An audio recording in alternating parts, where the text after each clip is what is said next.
মধ্যপ্রাচ্য চলমান উত্তেজনার মধ্যে ইরানের ৩টি গুরুত্বপূর্ণ পারমাণবিক কেন্দ্রে যুক্তরাষ্ট্রের হামলা নতুন করে অগ্নিসংযোগ করেছে টানা ১০ দিন ধরে চলা ইরান ইসরায়েল সংঘাতের পটভূমিতে।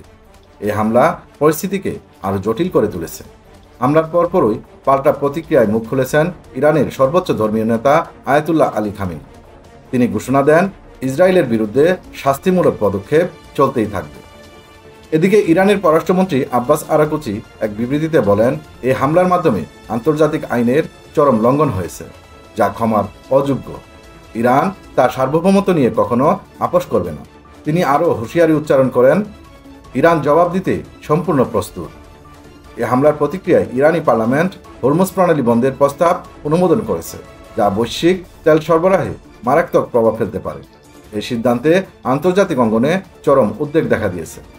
যুক্তরাষ্ট্র এখন চীনের সহযোগিতা চাইছে ইরানকে শান্ত রাখার জন্য। মার্কিন পররাষ্ট্রমন্ত্রী মার্কো রুবিও ফক্স নিউজকে দেওয়া এক সাক্ষাৎকারে বলেন, যদি ইরান হরমুজ প্রণালী বন্ধ করে দেয় তাহলে শুধু আমরাই নয়, গোটা বিশ্ব ক্ষতিগ্রস্ত হবে। বিশেষ করে সবচেয়ে বড় ক্ষতির মুখে পড়বে চীন। তাই বেইজিংয়ের উচিত ইরানকে নিয়ন্ত্রণে রাখা। রুবিও আরও বলেন, প্রণালীটি বন্ধ করা ইরানের জন্য আরেকটি বড় ভুল হবে। এতে তারা নিজেদের অর্থনৈতিক পথ নিজেরাই বন্ধ করে দেবে। এদিকে জাতিসংঘ নিরাপত্তা পরিষদের এক জরুরি বৈঠকে মহাসচিব অ্যান্থনিও গুতেরেস বলেন, মধ্যপ্রাচ্যে যে কোনো ধরনের সামরিক উত্তেজনার আমরা বরাবরই বিরোধিতা করে এসেছি।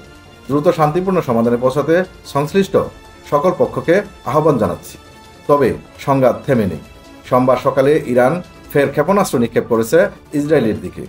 ইসরায়েলি প্রতিরক্ষা বাহিনী IDF জানায়, উত্তর ইসরায়েল এবং অধিকৃত জেরুজালেমের বাসিন্দাদের আশ্রয়কেন্দ্রে অবস্থান নিতে বলা হয়েছে।